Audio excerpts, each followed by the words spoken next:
Mas eles não são nem, entre aspas, loucos de fazer isso, porque ia quebrar toda a confiança que o mercado tem na renda fixa, né? O FGC foi criado especialmente para aumentar a confiança dos investidores. Já que a gente até falou no Banco Master, foi outro grande evento do ano, a maior intervenção da história do sistema financeiro. O que vocês acham que isso pode trazer de impacto aqui para o Brasil e para os investidores, tanto no curto quanto pensando a longo prazo? O grande impacto seria se o FGC não tivesse coberto, né? Mas eles não são nem, entre aspas, loucos de fazer isso, porque ia quebrar toda a confiança que o mercado tem na renda fixa, né? O FGC foi criado especialmente para aumentar a confiança dos investidores e colocar investimentos ali na classe de ativos de renda fixa, e se tornou muito estável e seguro. Então eles não podem nem pensar em não honrar esse compromisso.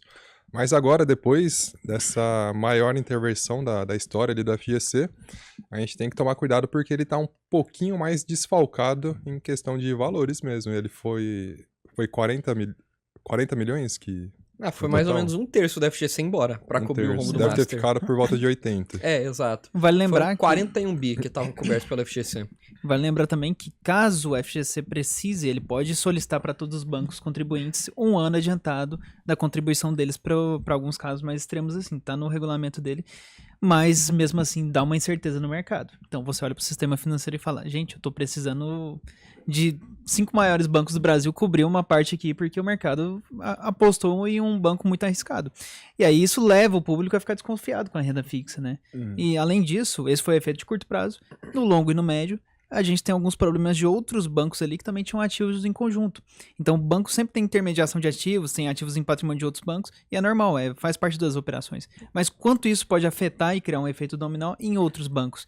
Isso também é um ponto que apareceu muito essa semana, com prerrogativas e comunicados de outros bancos ali que vêm ali com patrimônio relevante dentro disso. E aí vem a importância de se adequar ao FGC, porque caso venha acontecer de novo um evento master, a gente pode usar a proteção do FGC novamente, mesmo que a causa tenha sido a mesma. Um ponto interessante, né, que quando você trata de investimentos, principalmente em taxas assim, não indexadas, né, pré-fixadas, o tipo de investimento que você consegue através do Tesouro, ele é um pouco mais simples. A ideia do CDB é que ele traga um volume por oferta mais interessante que o Tesouro, né? Então, a maioria dos investidores tem por prática ali abrir mão de risco soberano para 1 a 2% a mais de remuneração, né? Aí vem toda a garantia do FGC, porque quando você está em risco soberano, você está falando do risco do país, né? Do próprio país. E com o FGC, você está protegido por aquela oferta, né? Se você tem concorrentes ali dando o mesmo preço, você tem lá um título pré-fixado do Itaú, do Brasil, do Bradesco, e está te pagando 1% a mais que o Tesouro, você já fica tentado aí para ele. Quando você passa para os bancos de rating mais baixo e tem uma margem de captação não tão volumosa, é natural, saúde, Luiz, é natural que esses bancos façam uma oferta um pouquinho maior, né, para conseguir se equiparar ali. Poxa, tá o Agibank, nada contra o Agibank, tá, inclusive pega bastante. Inclusive gosta. Inclusive gosta. Mas tá o Agibank oferecendo 12% e o Itaú 12%, vamos no que eu conheço mais, né? Então é natural que o Agibank tenha que fazer uma oferta um pouco mais interessante para fazer esse volume de captação.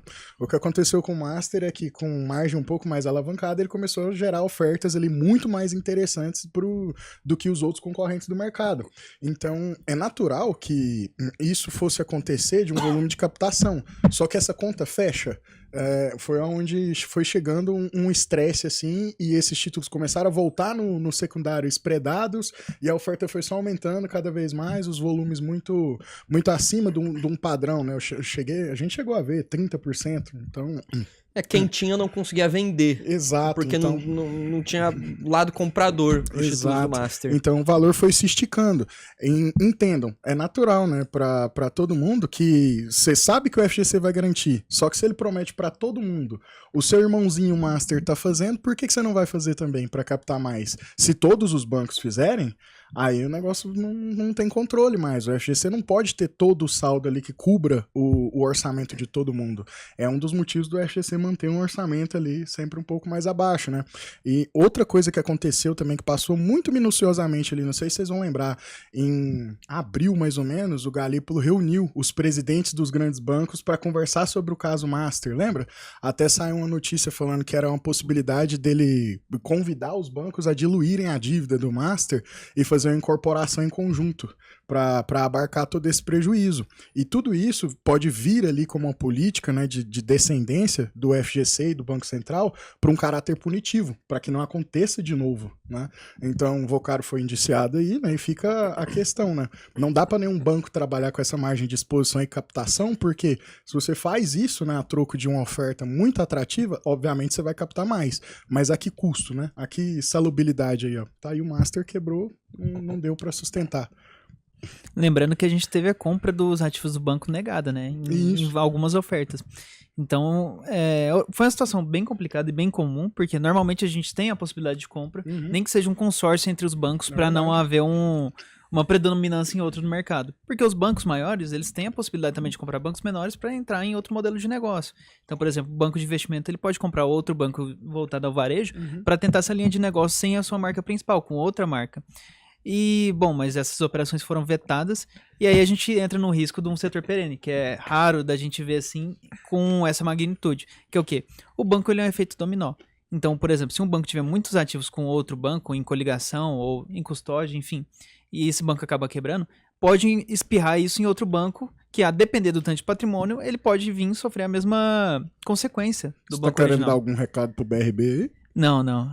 Eu senti que tava sendo muito... Eu senti um shade aí. Pode falar aí. Temos um shade. Você alfinetando umas 5 vezes de OBRB, mas não falou o nome. Exato. Então, porque sentimento na sua estamos fala. Como que foi o contexto, Márcio, com o BRB? Vamos ser aqui um pouco mais direto ao ponto. Seja transparente, Eric. Exato. Cadê a transparência nesse programa? Temos a transparência, então. O contexto é que eles tinham ativos em operações conjuntas, se é que podemos chamar de operações conjuntas, mas tinham ativos em intermediação ali. O Master emitiu 12 bilhões em ativos sem lastro e o BRB comprou. Exato. Pronto, eu falei que o Eric não estava conseguindo. O Eric tava sabonetando aí, vocês Ele viram. tava sabonetando. Não foi direto, mas é um fato. A Polícia Federal já comentou isso aí. Inclusive foi alvo de investigação. O presidente do BRB foi afastado do cargo.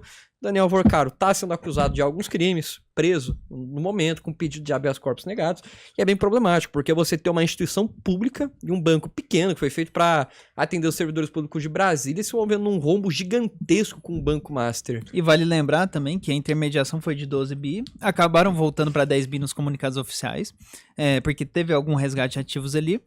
Mas, quando a gente vai olhar o patrimônio líquido e o valor de mercado do BRB que tem ações na bolsa, está em torno de 4 bilhões. É um rombo muito grande pro Sim. BRB. E a gente está vendo o que no mercado? Títulos do BRB sendo negociado com um deságio muito alto. De 40%. Consequência direta, medo. Se você tem um Medo do título sem mercado. liquidez no BRB de 100 mil, por exemplo, para você vender ele agora, você está tendo que aceitar pegar 50, 60 mil no melhor dos cenários. Exato, para um banco governamental e que tem uma região tão importante de influência, que é Brasília, é uma situação bem complicada. E aí o Brasil iniciou as investigações para ver o que está acontecendo com esses dois bancos, justamente para evitar esse efeito dominó. Porque temos influência de outros bancos também, então os bancos são interligados, salários de pessoas são pagas, fundos de previdência, enfim. Tudo isso ali, na operação de um banco, pode vir a ruir em algum tempo, caso não tenha os cuidados necessários ali da legislação e do Bacen nesse ponto. E como a falta de planejamento dentro do portfólio, né, essa ótica de controle do FGC aqui, particularmente, né, é muito simples, não é uma mágica, né, a intermediação é um pouco menos conhecida, né, mas manter o FGC ali, né, contando com a rentabilidade, né, que é importante também, isso aí é uma minúcia que a maioria das pessoas deixa passar. É engraçado, né, outro ponto que a gente trouxe, né, a nossa reação frente ao que aconteceu no caso do Master, né, com os nossos clientes, o controle do FGC já é natural, isso aí a maioria dos investidores tem uma ciência, né, mas é importantíssimo lembrar de contar com a rentabilidade, que isso isso é uma coisa que já é mais deixada de lado ali pelos investidores, né? Que você tem uma rentabilidade prevista, se ela ultrapassar os 250 mil, o que exceder fica de fora da garantia, né? Então é importante fazer esse controle. Conforme acontecem os problemas do mercado financeiro, pessoas vêm procurar a consultoria, né? Já com um problema em mãos, né? Coisa que não aconteceu dentro da nossa consultoria. A gente não teve casos, né? De carregar clientes estourando no FGC. Que nem a gente estava comentando. O que foi feito, na realidade, foi corrigir os casos. Porque a pessoa, por mais que queira sozinha, ela não tem a ferramenta para conseguir resolver. Então, se for vendendo secundário, vai ter um deságio muito grande e ela não consegue intermediar para outro investidor fazer a compra do título. Mas ainda falando sobre esse controle de risco, né? A gente corrigiu muita coisa que apareceu do Master, porém, não é só o corretivo que a gente tem que se preocupar, também o preventivo é muito importante. Porque além de ter ali esses casos dos Masters, é bom comentar de outro evento que aconteceu esse ano, já que é um programa de retrospectivas, você não né? vai fazer isso com o meu corte, não. Você vai meter o dedo no ventilador mesmo? Você não tinha concluído o seu corte? Não tinha concluído meu raciocínio. Eu queria falar que toda vez que gera um problema no mercado financeiro, aparecem mais soluções pra gente aqui que o pessoal vem buscar a gente, né? Você ia falar do COI da Ambipar, né? Pode concluir seu raciocínio. pode concluir o raciocínio. Mais de 2 anos de atendimento direto e contínuo, uma fila gigantesca de gente esperando pra ser atendida pela gente, e a nossa consultoria inteira não tem um COI da Ambipar. Olha aí pra você ver que maravilha, né? Aí pega o seu amiguinho aí que é atendido em outra casa lá e sai perguntando pra ele. Quer dizer, ninguém mais tem COI da Ambipar, na realidade. Agora ninguém mais tem, né? E as pessoas que tinham ficaram com 30% em média ali do valor investido. Então, olha aí a prevenção que precisa ser feita. Ganhos de 70%. Empresa, inclusive, que o Master comprou uma fatia bem relevante. Olha aí, exato, tá aí tudo a gente conectado. entra no modelo de negócio, que era comprar empresas ruins pra esperar elas darem aquela subida.